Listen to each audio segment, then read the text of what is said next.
Hi, everybody.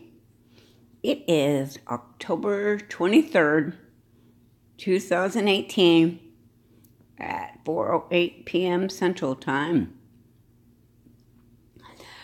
Yes, Lord, sometimes the hardest thing and the right thing are the same.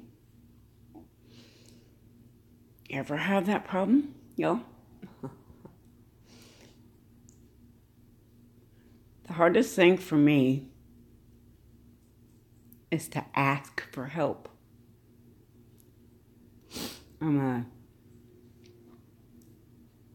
giver and a helper more than I ever ask for me. Even asking for prayer for myself feels like I'm being selfish. And that's my bad. I know I have not because I asked not. I really, in all my might and power, could not come out here and do this without the prompting of the Holy Spirit and the confirmations that I've had to do this. Some of you know I went through a horrible divorce 5 years ago.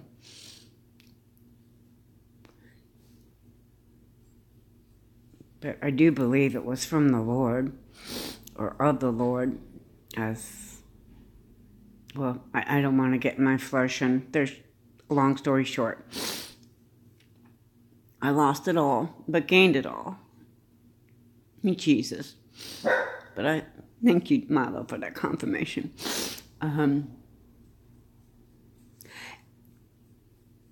But since then, I've never had a place. I've been living in rooms, and I'm disabled and elderly. And finally, a few years ago, my daughter put me in her house, and I've been taking, literally care of it financially and physically, which I can no longer do. I am disabled. I can't keep doing this, Jenny. Anyways, long story short, because of the divorce, my ex didn't finalize some things that needed to get finalized. Quadro was one of them, which made sure at the end of the divorce that I would receive certain funds that, well, I guess I need to go fight corporate UPS for that because everything changed and my ex never followed through, and I really had no clue. You know how you get that gumption and you know that something's wrong and you know that everybody's lying to you. But I'm not one to move by that. I really need to move by proof and confirmation. So that the Lord started revealing and confirming things to me. A lot of it was really hard to take, knowing that you're actually living in the end days and that those scriptures are real. That's not the shocking part. The shocking part is that it happened to me. That was the strong one. And I'm embarrassed to say that my children and my ex walked away from the Lord. And it hurts to watch them do this. And I pray a lot. I know a lot of us are going through that. That's not it. So, with that being said, just recently, since I've been trying to text my ex, trying to get in touch with him, not finding out why he's cashed out certain things and done certain things to get this through for me, and total avoidance and not returning any calls. My youngest happened to call Saturday, and it just all came out. And, I had peace. I wasn't shocked because I knew, but I got the proof that I needed.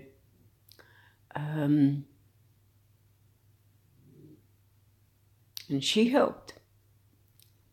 And that hurts. And I really haven't been able to see my grandson much.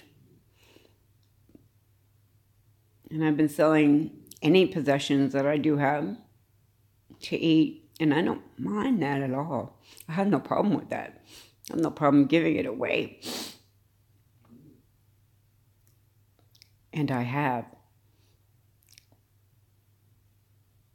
Or I would have something, right? But I didn't think of protecting me.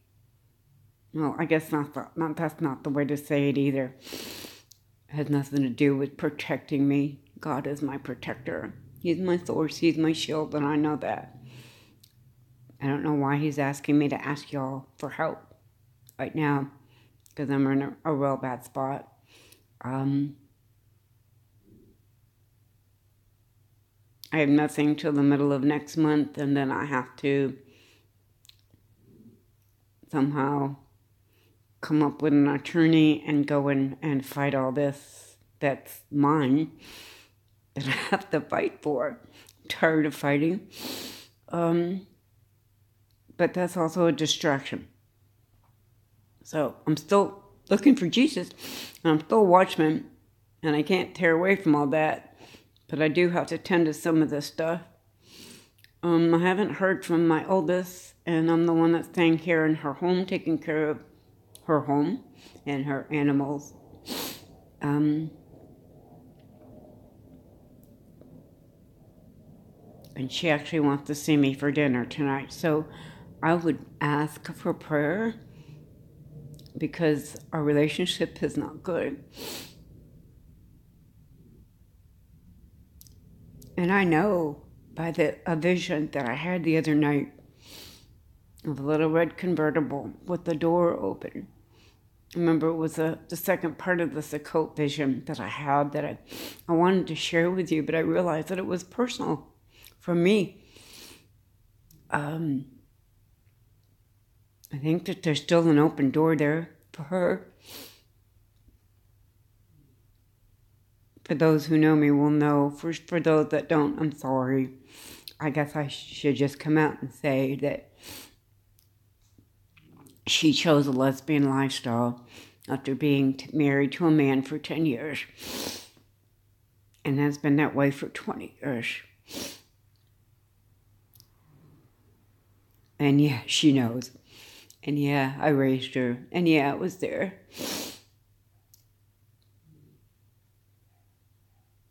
So I'm really praying that our dinner right now, I need to go get ready and take a shower. That's going to take a few hours. I know that the meeting for her dinner is probably going to be the opposite of what God planned. Because she's going to have to hear that not only do I not have this money from my ex, but that also somebody got into my laptop, and I think I told y'all about this when I had to bring up my dinosaur.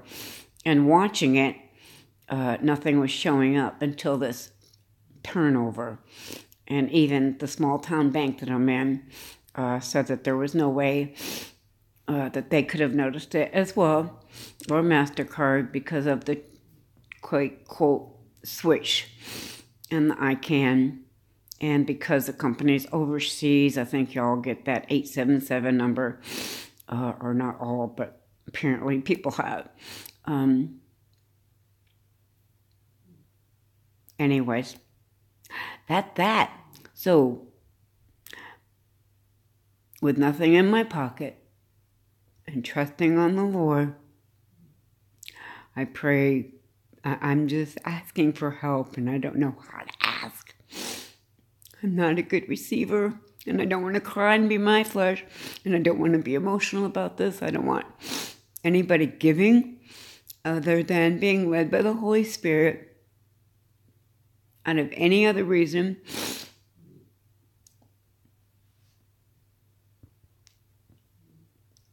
And I just want to say that I'm grateful and thankful for each and every single one of you for being here. I've had no family for 5 years. As far as blood family, I know a lot of us are going through that, but not all, alone and disabled. And it's not easy, but with God, all things are possible, right? And I can do all things through Christ who gives me strength. There's no way I can get up in the morning without his strength. And I'm thankful every night when I lay my head on my pillow that I made it through the day. So, this is Debbie from Texas saying, peace out. Surely the King is coming. Maranatha. Jesus bless you.